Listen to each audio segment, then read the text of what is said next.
Hello friends, super magic રસોઈમાં મિત્રો હું આપનું સ્વાગત કરું છું।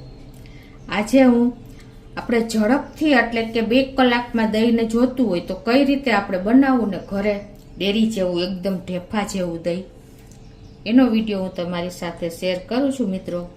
તો બિગનર્સ પણ દહીં જમાવવામાં માસ્ટર બની જશે ને એટલી સહેલી રીતે આઈસ્ક્રીમ જેવું દહીં તૈયાર થશે મિત્રો। તો તમને ચોક્કસ મારો વિડીયો ગમશે, ગમે તો લાઈક કરજો, શેર કરજો અને સબસ્ક્રાઇબ કરવાનું તો ભૂલતા જ નહીં। તો પહેલા તો મિત્રો આપણે ફૂલ ફેટનું ક્રીમ લઈને, જો જાડું દહીં જોતું હોય ને તો ફૂલ ફેટ ક્રીમ વાળું દૂધ લેવાનું છે, એટલે કે ફૂલ ફેટ દૂધ લેવાનું છે અને એને આપણે ગરમ કરી લેવાનું છે। તો અત્યારે જો હું આ દૂધને ગરમ કરી લઉં છું મિત્રો। આપણે કાંઈ નથી કરવાનું, નેચરલી રીતે જો આપણે આજે દહીં મેળવીએ છીએ તો પણ એટલું જ સરસ આપણું દહીં તૈયાર થઈ જશે। હવે આને આપણે એક ઉભરો આવે ને ત્યાં સુધી ગરમ કરી લેશું। તો જો આપણે આ રીતે ઉભરો આવી ગયો છે, આપણે દૂધને એક ઉભરોથી 2 ઉભરા લઈ જ લેવાના। હવે આપણે ગેસ બંધ કરી દેશું તો જ આપણું દૂધ બેક્ટેરિયા રહિત થઈ જશે, આપણે દહીં પણ સરસ તૈયાર થશે।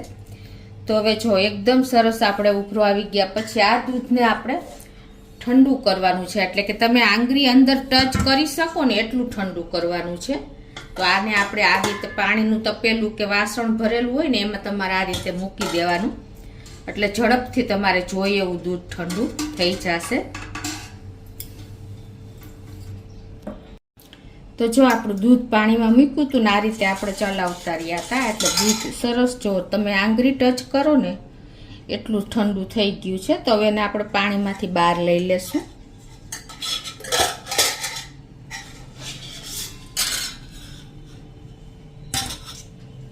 અને હવે તમારે જે વાસણમાં મેળવવું હોય ને એમાં તમારે નાખી દેવાનું છે।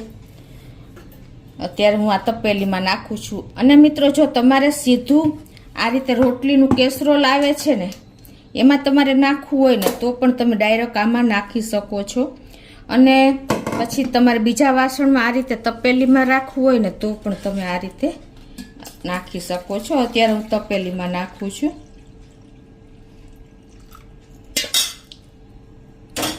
અને આપણે ગરમ કર્યા પછી જો તમે આંગળી ટચ થઈ જશે ને એટલું અત્યારે છે।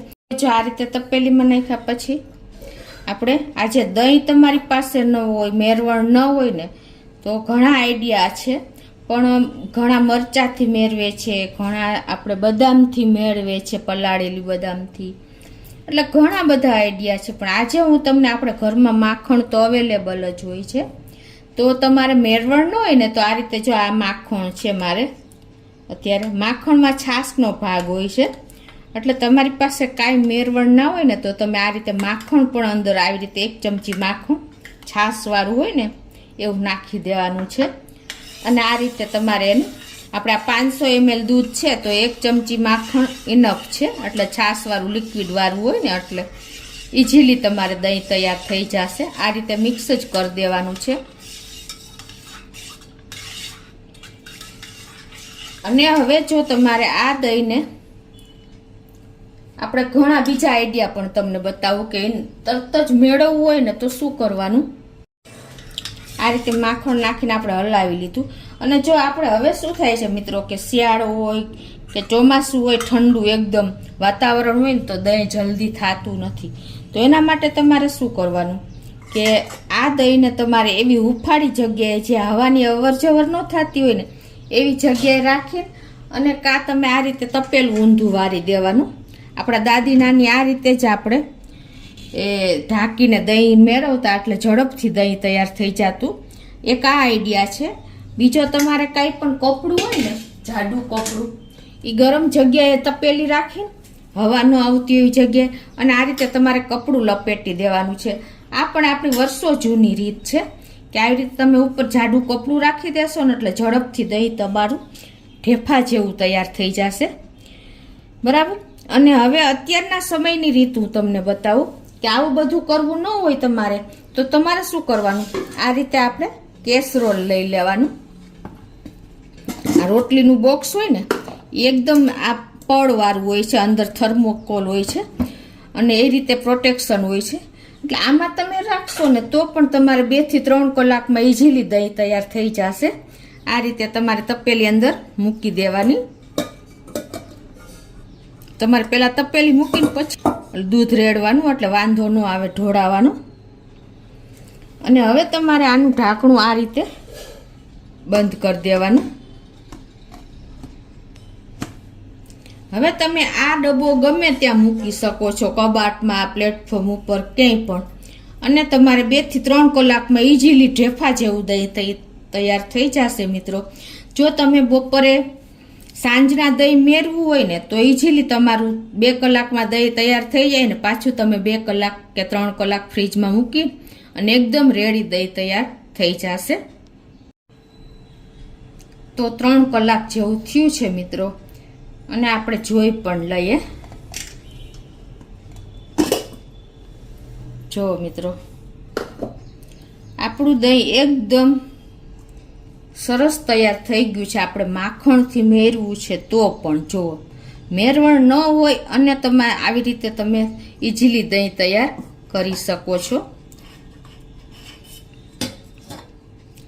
અને હવે આ દહીંને મિત્રો આપણે જો તમને ખ્યાલ આવી જતો હશે, જો કેવું દહીં તૈયાર થયું છે.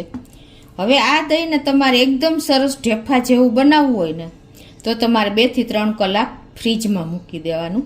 તો અત્યારે હું ફ્રીજમાં મૂકી દઉં છું. તો મિત્રો જો ફ્રીજમાં પણ મેં 2 કલાક મૂકી દીધું હતું. અને હવે એની કન્સિસ્ટન્સી જુઓ મિત્રો, તમને ખ્યાલ આવી જતો હશે. તમે મેળવ્યા પછી તમે દહીંને ફ્રીજમાં મૂકશો ને તૈયાર થઈ ગયા પછી તો થોડુંક વધારે થીક થઈ જશે, એટલે કે એકદમ સરસ તૈયાર થઈ જશે. તમારે મેરવણનું હોય તો તમે આ રીતે ઇઝીલી કેસરોલમાં મૂકીને અને માખણનું મેરવણ નાખીને તમે દહીં તૈયાર કરી શકો છો. હવે હું તમને દહીંની કન્સિસ્ટન્સી બતાવું કે માખણ નાખીને મેરવેલું દહીં કેવું તૈયાર થાય છે. ચક્કા જેવું દહીં તૈયાર થયું છે. જુઓ મિત્રો, તમને બતાવી દઉં. જુઓ આ રીતે તમે કરશો ને તો જુઓ કેવું દહીં તૈયાર થયું છે. તમને ખ્યાલ આવી જતો હશે. ઢેફા જેવું દહીં આપણું માખણના મેરવણથી તૈયાર થયું છે મિત્રો. એકદમ આઈસ્ક્રીમ જેવું દહીં લાગે છે મિત્રો. છે ને, તમારે કોઈ જાતની ઝંઝટ રહેતી નથી. જુઓ મિત્રો, હજી એક ચમચો તમને બતાવી દઉં.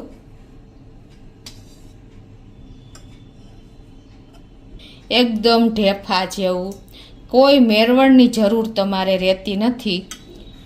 એકદમ ઇઝીલી તમારે તૈયાર થઈ જાય છે દહીં, આઈસ્ક્રીમ જેવું એકદમ ક્રીમી દહીં. તો મિત્રો તમને ચોક્કસ આ દહીં મેળવવાનો વિડીયો ઉપયોગી થશે, કેમ કે ઠંડી હશે ને તો પણ તમે કેસરોલમાં કે આ રીતે તપેલું ઢાંકીને કે કબાટમાં કે કપડું ઢાંકીને આપણે દહીંને ઢાંકીને મૂકશો ને તો ઇઝીલી તમારું દહીં તૈયાર થઈ જશે મિત્રો. તો તમને ચોક્કસ મારો વિડીયો ગમશે. ગમે તો લાઈક કરજો, શેર કરજો અને સબસ્ક્રાઈબ કરવાનું તો ભૂલતા જ નહીં.